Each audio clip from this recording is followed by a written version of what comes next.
welcome to the Treehouse. Today we are going to be celebrating all things fall, which is one of my favorite times of year because all the leaves are changing.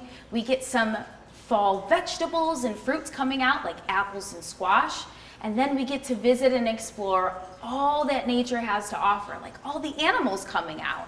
Now we have some exciting things that we are going to be doing this episode. So we're going to go ahead and check it out. I'm at the Nature Center and we're going to meet a new friend of mine. So I would like to introduce you to Lizzie. Now Lizzie, can you tell us what you do here? Yeah, hi everybody. My name is Lizzie and I'm the new Nature Center coordinator, and I oversee all of the really cool things that we do here at the Burgess-Shadbush Nature Center.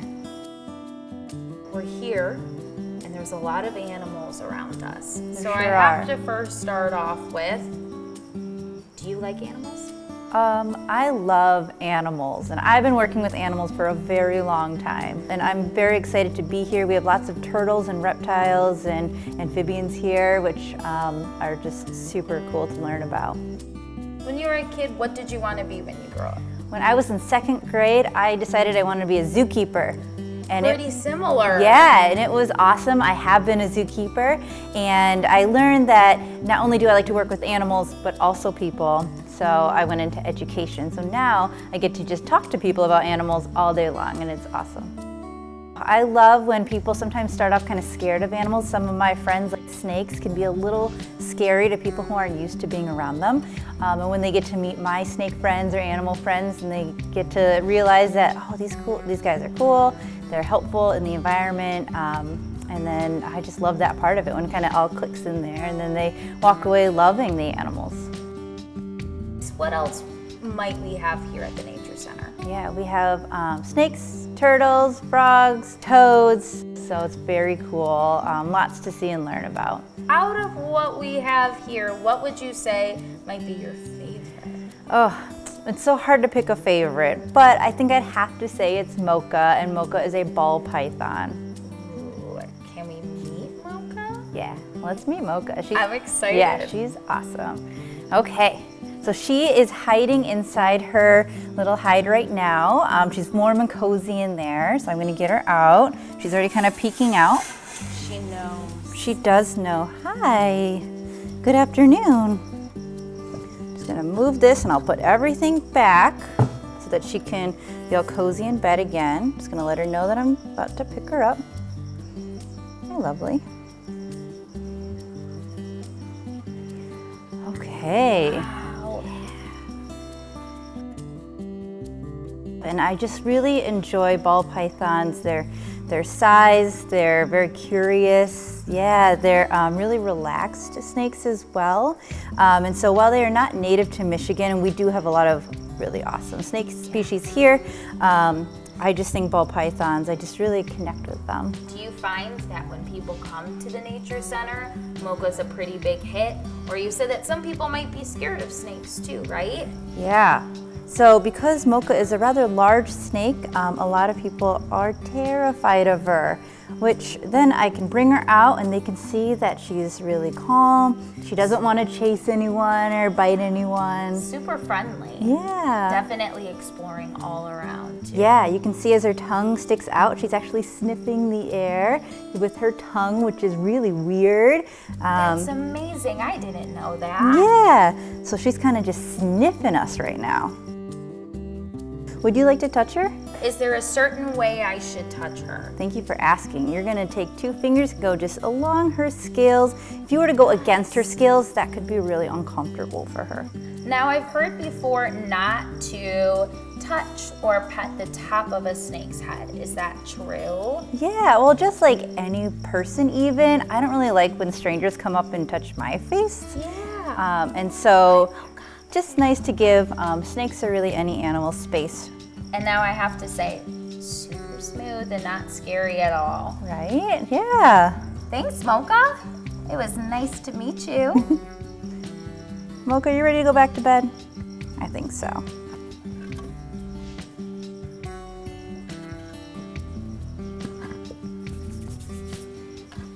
Now I see Mocha has a light Is that to keep Mocha warm? Yeah, so Mocha is a snake and they are cold-blooded. So unlike you and me that are warm-blooded, which requires a lot of energy, right? We have to eat like every day, multiple meals even. Snakes only have to eat once a month because they're cold-blooded. So they don't really make their own energy. They get energy from other warm sources. And so that is a heat lamp and that keeps her extra warm and cozy.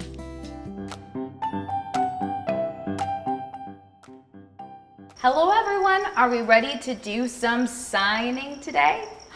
You are? Perfect. Well, we are going to be learning all about numbers today. That's probably something you know, right? Maybe from school, maybe you have some counting books. Well, we are going to be counting together using sign language. So the first thing we are going to be learning today is the word for numbers. This one is pretty easy. All it takes is both of our hands, so we'll get our hands ready. And then we are going to take both of our hands and almost make them into claws. So we're gonna close our claws, and you see how there's a little oval right here? We want it to be just like this. So what we're going to do the sign for numbers, now that we have our hands ready, is just, we're going to go back and forth. Do you see how I'm turning my hands like this? So they're going in opposite directions. So we tap the top of our fingers together, back and forth, and this is the sign for numbers. Do you want to try it with me? All right, so let's get our hands ready together. Then we're gonna make our claws, close them on up. Then we're going to move our hands back and forth and tap our fingers together. Now we have some numbers. Let's do it one more time together to make sure we got it right. And then we're going to move on and learn how to count to 10 in sign language. So let's get our hands ready, our claws ready, and go back and forth. You are amazing at signing numbers. You sure you haven't done this before? All right, now it's time for us to learn how to count to 10. So, what number do you think we're going to start with first? That's right, the number 1. So what we have to do for the numbers 1 through 5 is have our palm, so this side of our hand, face us. Now I'm gonna have this side of my hand face you. Sound good? So what we have to do for number 1 is our first pointer finger right here. And this is just the sign for number 1. Pretty easy, right? Now I think you can do this too. Now make sure your palm is facing you. You put down these fingers, they're gonna take a little bit of a nap. Say goodnight to Mr. Thumb, and we have the number 1. Do you think you can do it with me too? I knew you could. Let's go ahead, we'll get our hand out, move these fingers down. Now we have the number 1. Very good. Now I bet you know what's going to come next, right? That's right, the number 2. Okay, so just like we have the 1, now we're going to add one more, which is its friend right next to it. Now we have 2. Now, do you want to try it with me? Perfect. So we'll bring our hand up, we can make the 1, and then we're adding a 2 right here, making sure our palm is still facing us. You are pretty good at this and pretty good at counting. Now this one can be a little bit different than what we're used to, and that's the number 3. You're probably used to holding up your fingers just like this when you want to say 3. Now in sign language, we can't do that. And the reason for that is because this is already a sign. It's the sign for the letter W. Do you see how my fingers make the letter W like this? So I can't say W and 3 at the same time. So the ASL sign for 3 is using your thumb instead. So we have our middle, pointer, and then our thumb. And this is 3. Do you want to try this one with me? It might be a little new to you. So make sure your palm is facing you. Then we have these 2 fingers go down, and we have our middle, pointer, and thumb. And this is the number 3. I think this might be one of my favorite signs because it's a little different. Now we're going to go ahead and move on to 4. Now this is probably one you're used to doing. We lift our hand up, this thumb goes to sleep, and now we have our 4 fingers right here. This is the sign for 4. Can you do that with me? I knew you got the hang of this. We'll have the thumb go down just like this, and then flip it like that, and we have 4. That is the sign for the number 4. Now, I bet you can't guess what 5 looks like.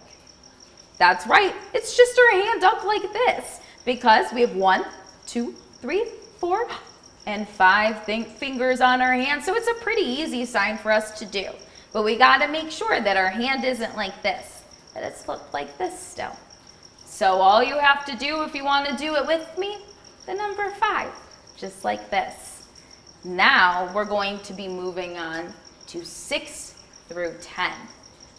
Now we had our hands facing this way, my palm to me, and the back of my hand to you. Now what do you think we're going to do this time? That's right, we're going to flip it. So my palm is going to be facing you, and then the back of my hand will face me, because we need to cross our fingers together for the rest of the signs. So for this sign, for the number 6, we take our pinky and our thumb, and they meet together. And this is the sign for 6. So what we'll do again is take the pinky and the thumb, bring them together, and hold it just like this. So we have our 3 other fingers sticking right up there. Do you want to try it with me? Okay, here we go. My palm is to you, and the back of my hand is to me. And then we take our pinky here and our thumb, and we put them together. And now we have 6. Now you might be thinking, that looks a little strange. Why would we do it that way? Well, let's think about maybe what the number 7 is going to look like. So for the number 7, we bring our hand back up, facing the same way. And we had 6 like this.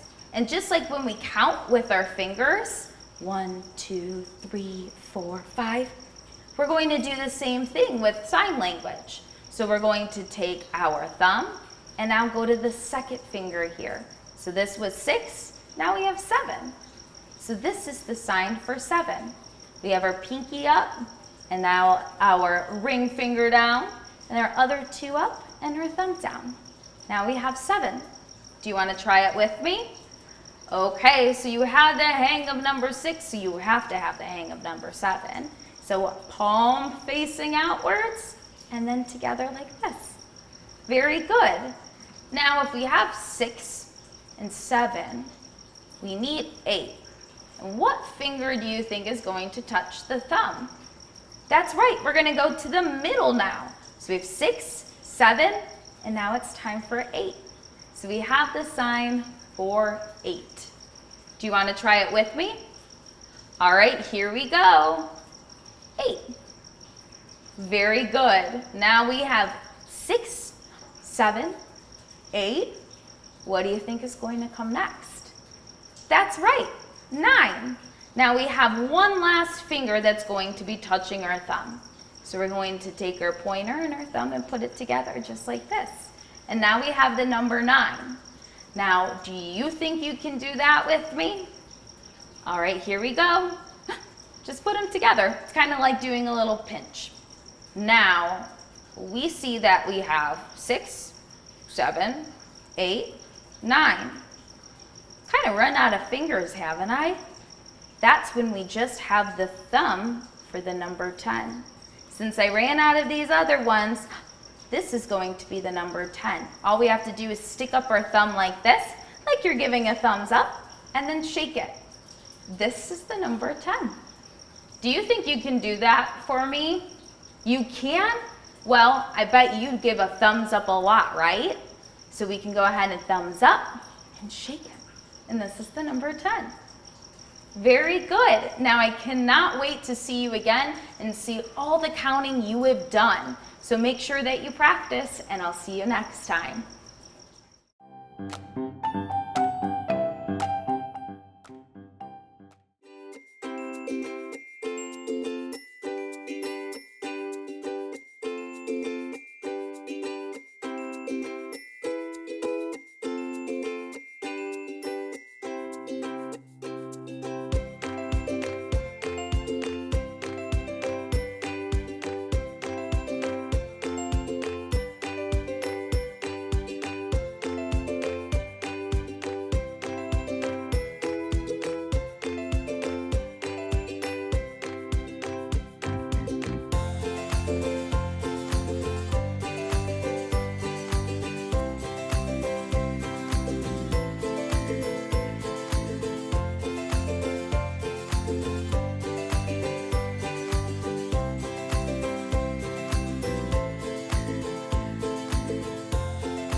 Now, we've met Mocha. Who else should we be? Let's see. We have Colonel the corn snake, we have Serge the crested gecko, Leona the leopard gecko, we have a salamander.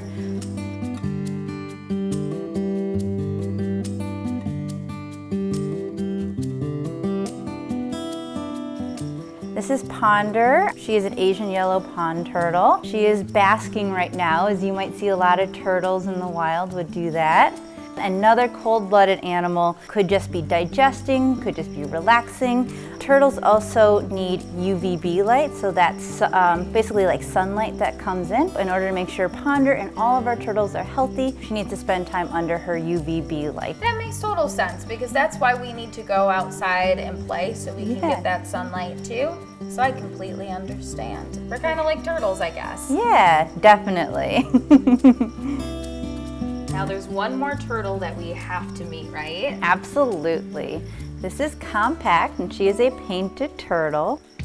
These are a swimming type of turtle. We also have box turtles in Michigan. They have big dome shells and they don't really spend too much time swimming. But you can see that Compact has this really flat shell, perfect for swimming. Long toes that are really good. You know, like when you go in the water and you stick your hands out flat, you can swim a lot better than when you hold your hands in a fist. Is that what you do? Yeah, so you can tell that Compact is a aquatic turtle.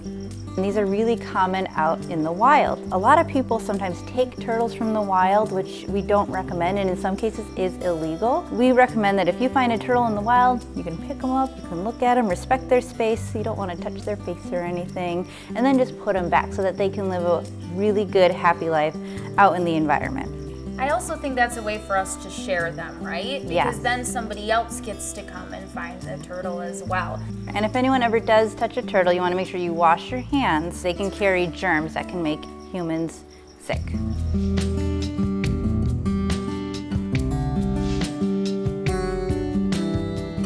Now she usually lives in her pond that we are fixing right now, but anyone can visit us Wednesday through Sundays and come and meet all these animal friends. Thank you for showing us, I think, all my new friends. Absolutely. We have turtles and geckos, so we can come here and visit Lizzie and visit all of the animals like Mocha. Make sure you come and check it out.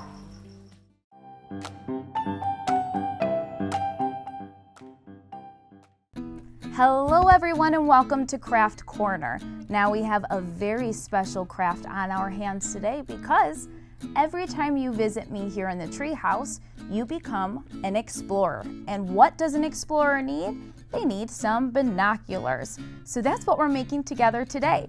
We only need a few things to put together our extra special binoculars so that you can go exploring at home on your own.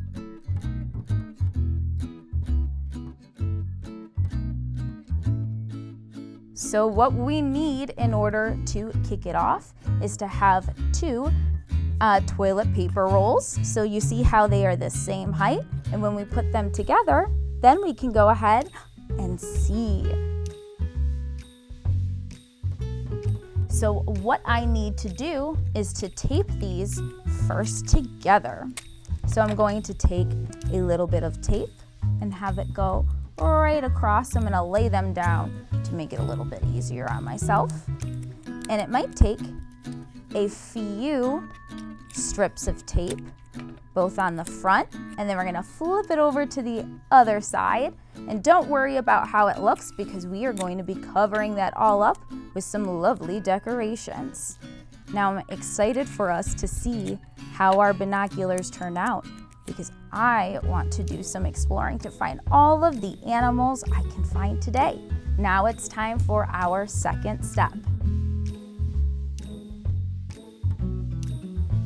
Okay, so now I am going to be taking a piece of construction paper. It can be any color you want, and this is going to wrap around our binoculars so it covers up our tape, okay? So all we need to do is cut out a strip that's going to cover enough of our roll. So it looks like if we just fold this, our good old hot dog style, and then cut along our little line, which should be the perfect size. All right, so you know what to do. We're going to take our scissors, and if we need help right now, all you have to do is ask a grown-up that's nearby, and we're going to cut along the edge. And like I said, you can choose any color, whatever your favorite color is too. One of my favorite colors is definitely purple. Okay, so now we have 1/2, and it's just going to go ahead and wrap around our binoculars. So it looks like we can take it around and actually cut off a little bit for us. There we go. And I'm gonna meet both pieces right in the middle so that I can tape these together. And this is going to be at the bottom of my binoculars, so no one's gonna see. So we'll take a little bit of tape, and this time I'm going to do it right along the line, just like so. And we're gonna press it on there, and voila, we now have our first and second step all finished of our binoculars. All right, now that we have our paper covering our 2 rolls down here to make our binoculars, we get to start with my favorite step now, which is decorating. Since we'll be exploring outside, I thought it would be only right if we cover it with some leaves. Now we're going to be making our leaves out of some tissue paper. I have yellow, blue, and green, but you can choose to use construction paper too, or even draw them onto yours. And if you have stickers, that might even be really cool too. So I'm just going to go ahead and cut out almost a diamond shape, but it's gonna be longer, and it's gonna curve around just like a big leaf. And it's gonna be pointy on either side. So now we have one, and I'm gonna put it right onto there. And we're going to need our handy dandy glue stick once again. And I'm going to go ahead, I'm gonna put my paper right down here flat and make sure I cover it with some glue. And we're going to press it on together. Now we can put it anywhere because I'm gonna put a couple different ones down to really cover it up. I already cut out some, so I have yellow coming back. So we'll have some yellow here, and we can lay them just about anywhere. We get to have some fun with how we put all of these on. I have another green one right here. And then if you're using the tissue paper, we have to be pretty gentle so we don't rip it. It's kind of like when you pick up leaves out from outside, right? We have to be nice and gentle with them because we don't want to tear them at all. Ooh, I have a blue one here. Let's throw that right at the bottom. Mix it up. And it looks like I have one last yellow one. We can't forget one. Absolutely not. We'll go ahead and we'll put that right across at the top. It'll peek over a little bit. And now we've decorated it. Now we only have to do 1 to 2 more steps. So we're going to go ahead and add some holes next and see where we go. All right, so now that we have our decorations on there, I'm going to take a pencil. And I'm going to take a pencil and draw a little bit of a dot on one side, giving myself some space. I'm gonna do it right on the other side too, so you can see. And the reason why I'm putting these dots on either side is because we're going to now use this pencil and poke a hole through so that we can have some string. Because we want our binoculars to be right up top, but also have a string to go around so that when we're not exploring, it can just hang around. All right, now we have to be very careful. I'm using a pencil to poke through, so make sure that your fingers aren't anywhere near the hole, and we're going to press through. Now, if you need a grown-up's help, make sure you stop and you ask, okay? And we're gonna push, push, push, and I heard it pop through, so we have our first hole. Then I'm gonna flip it to the other side and do just the same. Make sure our fingers are nowhere near where we're going to push, push, push, and it went right through. Now we have our 2 holes on our opposite sides.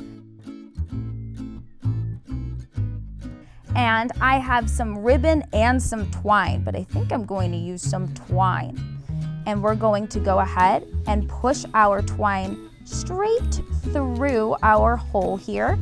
And it went right through, and we're gonna pull it out, and we're gonna tie one little knot right here. So how I do it is I have the 2 pieces cross, I loop it through, and I pull. I think it might need one more just to be safe. So I'm gonna do the same thing. Going to loop it, pull right through, and then make sure it's nice and tight. I'm gonna switch to the opposite side. So I have my twine right here, and then I'm gonna go ahead and push the twine through the hole that we made. It went right in. I'm gonna pull a little bit through and do the same, where I'm going to take my twine, loop it through the hole, and pull. And one more time to make sure it's on there nice and tight. And we're gonna pull, pull, pull. Oh my goodness me, look what we made together. Our very own binoculars. Now I'm going to put my string right across. All right, and now we have our binoculars. I have mine all the way around me, and you will have one too, and you get to go out and explore. So make sure you come back and tell me all of the cool plants and animals you see when you're out on your adventure. Until next time, have some fun. Bye.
Now it's time for us to wrap up this episode. But before we do, I want to thank you for exploring all things fall with me.